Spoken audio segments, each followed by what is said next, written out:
Your face is beautiful, and your eyes are like the stars. Your gentle hands have healing there inside the scars. Your loving arms, they draw me near, and your smile, it brings me peace. Draw me closer, oh my Lord, draw me closer, Lord, to thee. Before I begin, I definitely would like to thank you for joining me on this special series, Advanced Light. So far, we have been looking at the principles of sin-freeness, and in our last presentation, we saw the importance of crucifying the flesh. Today, we want to take a deep look at being transformed by the renewing of our minds. In Romans chapter 12, verses 1 and 2, the Bible tells us, I beseech you, therefore, brethren, by the mercies of God, that ye present your bodies a living sacrifice, holy, acceptable unto God, which is your reasonable service.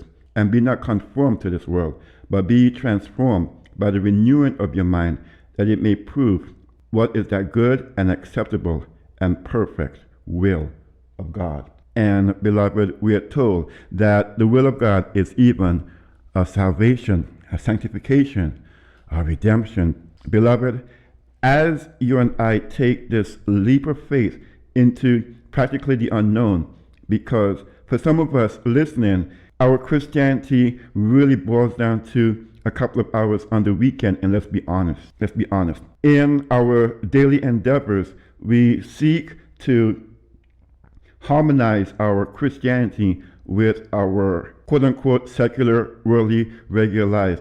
And in truth and in fact, this, as the Bible calls it, pure religion that we are supposed to have as a way of life, normally takes a back seat to everything else.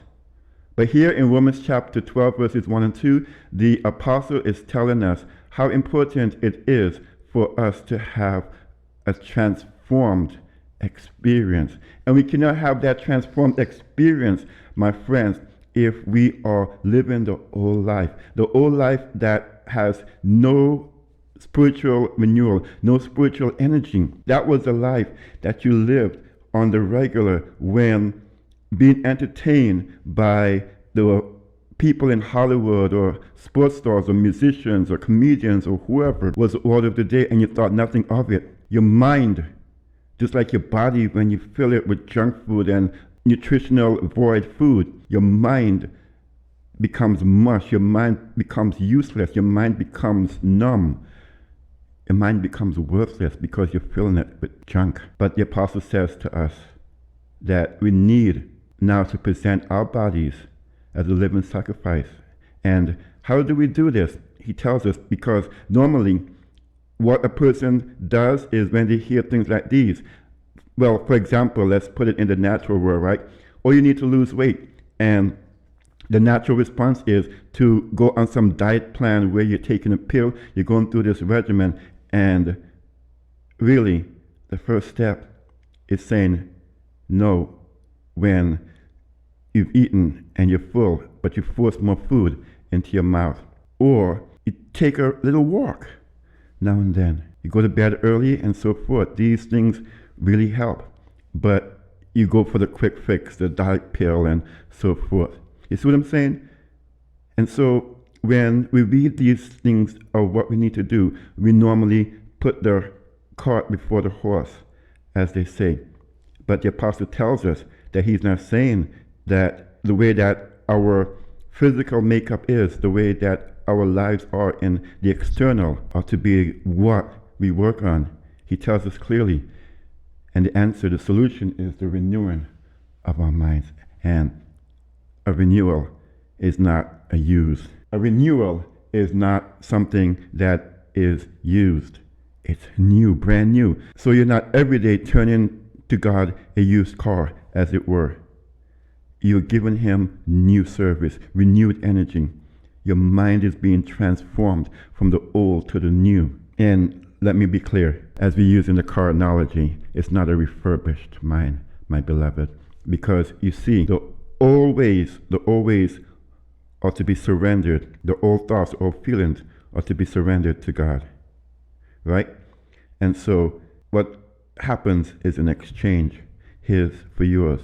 But because we live in this flesh, there's a constant struggle, a constant fight. That, my friends, as I think I mentioned in a previous presentation, is where many persons err, because here's it, and just speaking frankly and candidly to my friends, you come home from a long day of work, you have done 6 days of work, and you don't have time to work in your spirit. I mean, that's the last thing you want to do, but that's the thing that needs to be done.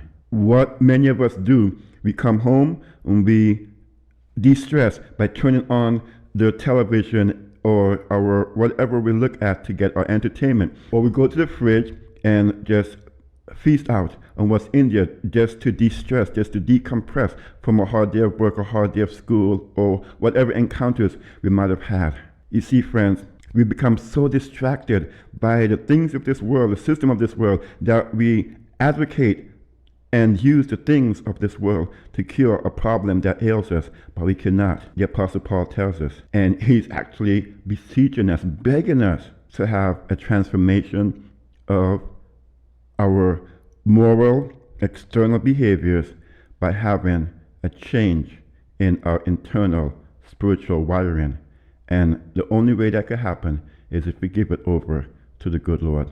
My beloved, today I want to encourage you that you start to think on a different level, that you're not just called to sit in a pew a couple of days on the weekend.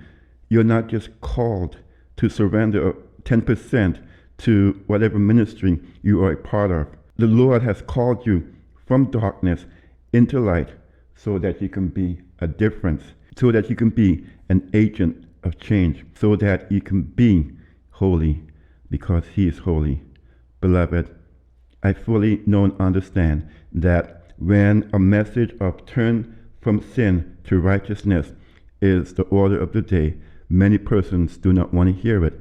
In fact, Satan does not want you to hear it. He causes you to be distracted by everything else. I mean, just this past week alone, if you're listening in the early part of February 2024, you'll understand what I mean if you turn on the media, all the different news items that's there. So Satan wants us to be distracted by all these, but the Word of God is clear and is telling us that we need to be transformed by the renewing of our minds, that we need a change in who we are, or else, number one, we will not be able to overcome the mark of the beast crisis because we'll go along with the system just like everyone else.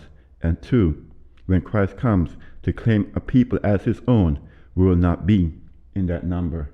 I trust and pray, my beloved, I trust and pray, my friends, that as we go forward, that you and I indeed will learn to live above sin and all of its pleasures, because we have been transformed. We no longer think like the world, act like the world, dress like the world, eat like the world. We no longer behave like the world. And so a difference can be seen between those who serve God and those who serve him not.